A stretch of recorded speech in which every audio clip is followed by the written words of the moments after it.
Hi friends, welcome to Hema all in one channel. ఈ రోజు ఏం చేయబోతున్నామంటే స్టోర్ రైస్, అదేనండి రేషన్ బియ్యంతో సింపుల్ గా ఫ్రైడ్ రైస్ చేయబోతున్నాం. ఇంట్లో సమయానికి కాయగూరలు లేవు, ఏం చేద్దామని ఆలోచించి ఇంట్లో మిల్ మేకర్ అలాగే బంగాళదుంపలు ఉంటే వాటితోనే సింపుల్ గా ఫ్రైడ్ రైస్ చేయబోతున్నాం.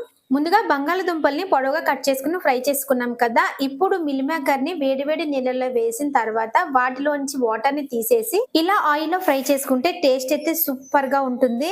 ఇవి ఫ్రై అయ్యే లోపు పక్కన ఇంకో కళాయిలో బంగాళదుంపలు ఆల్రెడీ ఫ్రై అయిపోయినాయి. సిమ్ లో పెట్టుకుని ఫ్రై చేసుకోవాలి, లేకపోతే ఉడకవు. ఎందుకంటే ఫ్రైడ్ రైస్ లో ఇంకా బంగాళదుంపలు ఉడికే ఛాన్స్ ఉండదు కాబట్టి ఇప్పుడే ఫ్రై చేస్తూ అవి ఉడికించేసుకోవాలి. ఫ్రైడ్ రైస్ కి ఉల్లిపాయలు ఎప్పుడు పొడవుగా కట్ చేసుకుంటే టేస్ట్ చాలా బాగుంటది. ఉల్లిపాయ పచ్చిమిర్చి బాగా ఫ్రై అయిపోయిన తర్వాత 2 చెంచాల అల్లం, అంటే తగినంత అల్లం వేసుకొని అల్లాన్ని కూడా ఫ్రై చేసుకోవాలి. ఇవి ఫ్రై అయ్యాక టమాటాలను కూడా పొడవుగా కట్ చేసి వాటిని కూడా బాగా మగ్గించుకోవాలి.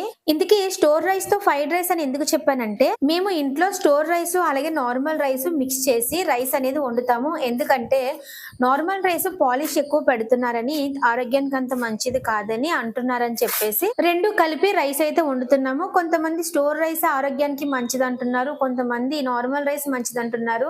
సో ఈ కన్ఫ్యూజన్ ఎందుకని చెప్పి రెండు కలిపి మిక్స్ చేసి మేము రైస్ అనేది వండుకుంటాము. మిల్ మేకర్ ముక్కల్ని సగం మిక్సీ పట్టేసి గుండలా వేసాము, మిగతా సగం ముక్కలుగా వేసాము. అలా అయితే ఫ్రైడ్ రైస్ చాలా టేస్ట్ వస్తుందని చెప్పి మిల్ మేకర్ బాగా ఫ్రై అయిపోయిన తర్వాత ముందుగా మనం ఫ్రై చేసుకున్న పొటాటో ముక్కలను కూడా వేసేసుకొని బాగా మరి కాసేపు ఫ్రై చేసుకుందాం. ఇవన్నీ బాగా ఫ్రై అయిపోయిన తర్వాత ధనియాల జీలకర్ర పౌడర్ కొంచెము, అలాగే కొంచెం గరం మసాలా, తగినంత కారం వేసుకొని మరి కాసేపు ఫ్రై చేసుకోవాలి. ఈ ఫ్రైడ్ రైస్ కర్రీ లేకపోయినా నార్మల్ గా తినేయొచ్చు, అంత బాగుంటుంది టేస్ట్. మనకి చేసే విధానాన్ని బట్టి టేస్ట్ అయితే వస్తది. ఇందులో కొంచెం బిర్యానీ మసాలా కూడా యాడ్ చేసాము, ఎందుకంటే ఫ్రైడ్ రైస్ బిర్యానీ ఫ్లేవర్ రావాలని. బంగాళదుంప మిల్ మేకర్ కర్రీ వండుకునే కంటే ఆ రెండిటితో ఈ విధంగా చేస్తే సూపర్ టేస్ట్ వస్తుంది. ఇవన్నీ బాగా ఫ్రై అయిపోయాయి కాబట్టి ఇప్పుడు రైస్ ని యాడ్ చేసుకుని మరి కాసేపు బాగా కలుపుకున్న తర్వాత ముందుగా ఫ్రై చేసిన ఉల్లిపాయ ముక్కల్ని యాడ్ చేసుకొని కొంచెం కొత్తిమీరని కూడా కలుపుకొని మరి కాసేపు బాగా ఫ్రై చేసుకోవాలి. మిల్ మేకర్ ని మనం ఆయిల్ లో ఫ్రై చేసి వేసాము కదా, దాని వల్ల మిల్ మేకర్ టేస్ట్ డబుల్ అవుతుంది. కావాలంటే మీరు కూడా ట్రై చేయండి. మనం ఇంట్లో అప్పుడప్పుడు వెజిటేబుల్ బిర్యానీ చేస్తాం కదా, దానికంటే ఈ వెజిటేబుల్ ఫ్రైడ్ రైస్ చాలా టేస్ట్ ఉంటది. మనం ఇదే విధంగా సన్న రైస్ తో చేసుకోవచ్చు, అలాగే బాస్మతి రైస్ తో చేసుకోవచ్చు. ఎలా చేసుకున్నా గానీ టేస్ట్ అయితే ఇలాగే ఉంటది, సేమ్ టు సేమ్. మొత్తానికి ఫ్రైడ్ రైస్ అయితే అయిపోయిందండి. టేస్ట్ అయితే చాలా అంటే చాలా బాగా వచ్చింది. ఎందుకంటే మీరు చూసారు కదా చేసే విధానం. దీనికి పెద్ద ఖర్చు కూడా అవసరం లేదు.